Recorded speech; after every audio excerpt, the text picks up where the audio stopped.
Bienvenue à cette soirée où le football africain se raconte avec ampleur, avec passion et avec fierté. Bienvenue à ce rendez-vous où chaque minute compte, où chaque regard dans les tribunes, chaque geste sur la pelouse, chaque décision tactique prend une dimension particulière.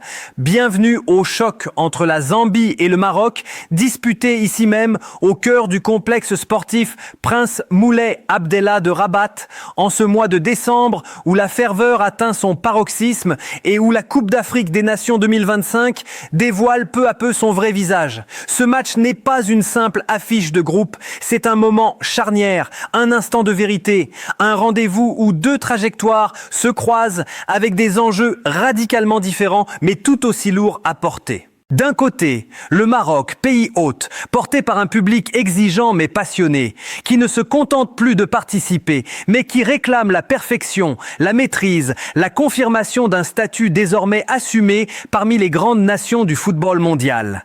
Les Lions de l'Atlas entrent sur la pelouse avec une ambition claire, terminer ce groupe à domicile sans la moindre fausse note, imposer leur football, affirmer leur autorité et envoyer un message fort à toute l'Afrique. De l'autre côté, la Zambie, dos au mur, contrainte de jouer une véritable finale pour sa survie dans la compétition, obligée de prendre des points face à l'un des favoris pour éviter une élimination précoce qui serait vécue comme une immense déception.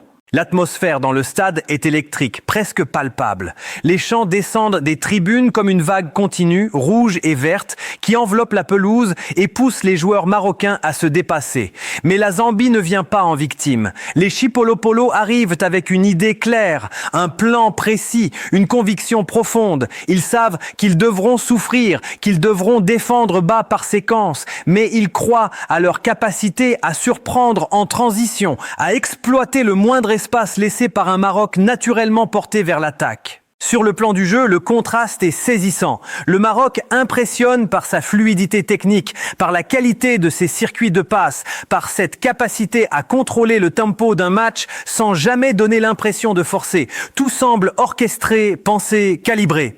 Au cœur de ce dispositif, la vision de jeu de Brahim Diaz illumine chaque phase offensive, tandis que les montées incessantes d'Achraf Hakimi sur le flanc droit étirent les blocs adverses et dictent le rythme général de la rencontre. Chaque appel, chaque dédoublement, chaque centre semble répété à l'entraînement, mais exécuté avec une liberté qui donne l'impression d'un football joyeux, assumé, presque naturel. En face, la Zambie s'accroche à ses principes.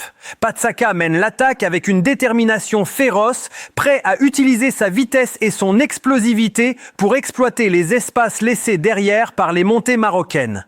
La discipline tactique zambienne affronte ainsi la créativité débridée des locaux dans un rapport de force fascinant, presque pédagogique, entre possession patiente et transition fulgurante.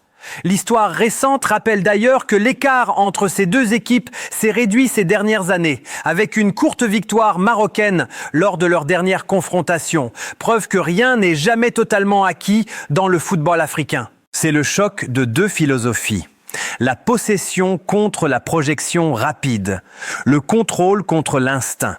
Walid Regragui demande à ses joueurs une maîtrise absolue du ballon, une occupation intelligente des espaces, une patience presque chirurgicale. Avram Grant, de son côté, prépare le hold-up parfait, convaincu qu'un match se gagne parfois non pas en dominant, mais en frappant au moment où l'adversaire baisse légèrement la garde. Et puis le ballon roule. Dès les premières secondes, l'intensité est là. Le Maroc ne laisse pas le temps au doute de s'installer. Les passes s'enchaînent, le bloc avance, la pression est immédiate. La Zambie recule, tente de s'organiser, de fermer les lignes de passe, mais le rythme imposé est infernal. À la 9e minute, la défense zambienne craque déjà. Sur une combinaison parfaitement exécutée, Ayoub El Kaabi hérite du ballon à bout portant et ne tremble pas. La frappe est sèche, précise, imparable. 1-0 pour le Maroc. Le stade explose. Rabat vibre. Les Chipolopolo sont pris à la gorge dès l'entame. Ce but précoce change immédiatement la physionomie du match. La Zambie est obligée de sortir un peu plus, de prendre des risques, et c'est exactement ce que le Maroc attendait. Les espaces s'ouvrent, le jeu marocain gagne encore en fluidité, les lignes se déplacent comme un seul homme. À la 27e minute, la punition tombe à nouveau. Brahim Diaz, le maestro, fait parler sa classe. Il se joue de la défense, élimine son vis-à-vis d'un crochet subtil et déclenche une frappe imparable. 2-0. Le tableau d'affichage est sans appel. À partir de ce moment-là, le Maroc récite son football. La possession devient presque écrasante. La Zambie court après le ballon, tente de résister, mais l'écart technique est visible. Chaque récupération marocaine se transforme en phase offensive structurée. Chaque perte de balle zambienne est immédiatement sanctionnée par un pressing coordonné. L'arbitre renvoie finalement les 22 acteurs au vestiaire. C'est la mi-temps ici à Rabat sur ce score de Zambie 0, Maroc 2. Une première période à sens unique, marquée par un réalisme froid, une maîtrise totale et une impression de supériorité collective impressionnante. Mais le football africain ne se résume jamais à 45 minutes. Et c'est là que commence la deuxième histoire de ce match. Car si la mission s'annonce quasi impossible pour la Zambie, l'honneur, la fierté et la survie dans la compétition imposent une réaction. Au retour des vestiaires, les Chipolopolo reviennent avec une autre énergie, une autre intention. Pas forcément pour dominer, mais pour exister, pour montrer qu'ils ne sont pas venus uniquement pour subir. Le Maroc, lui, gère.